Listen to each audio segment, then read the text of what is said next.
A sineta do batuque e o adijá do candomblé. Começaremos dizendo que esse episódio tem por finalidade explicar aos leigos a diferença entre dois paramentos religiosos e seus fundamentos, onde um deles pertence ao batuque e o outro ao candomblé. No batuque tradicional, usamos a sineta em rituais e serviços para chamar o orixá e quando o orixá está no mundo, a tocamos. Em nossa família, consagramos com egé de um orixá uma sineta.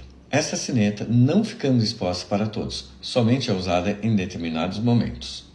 Na nossa casa, preparamos algumas sinetas liberadas para o uso em toques e até serviço, que passam por uma sacralização de ervas, porém sem egé, e não pertence a um orixá determinado. O adijá do candomblé possui uma ou mais bocas acopladas a um cabo. São adornados ou entalhados conforme o costume de cada terreiro ou nação candomblecista. Em geral, os adijás comem com o orixá ao qual ele será destinado. Também existem adijás que são destinados a Exu e Pombagira no candomblé.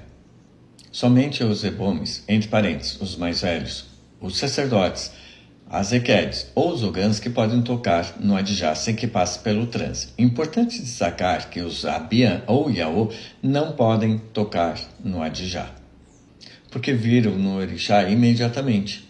Há várias formas de tocar o adijá, conforme o momento ou a necessidade, há uma sonoridade. Também há uma etiqueta socio-religiosa de como pegar o adijá, tocar e até mesmo passar para outra pessoa, que é mantida em segredo pelos candomblecistas. Reflexões.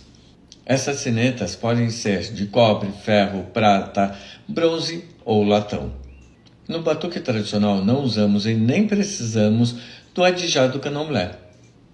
Hoje em dia, o costume de consagrar com egé as sinetas, poucas casas do batuque preservaram. É comum encontrarmos sinetas em Oió, na Nigéria, sendo usada por sacerdotes ou sacerdotisas semelhantes às que usamos no batuque. Sobre o adijá do candomblé.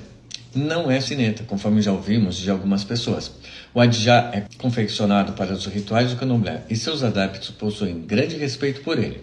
Usar sem ser candomblecista ou sem fundamento é uma ofensa aos adeptos do candomblé.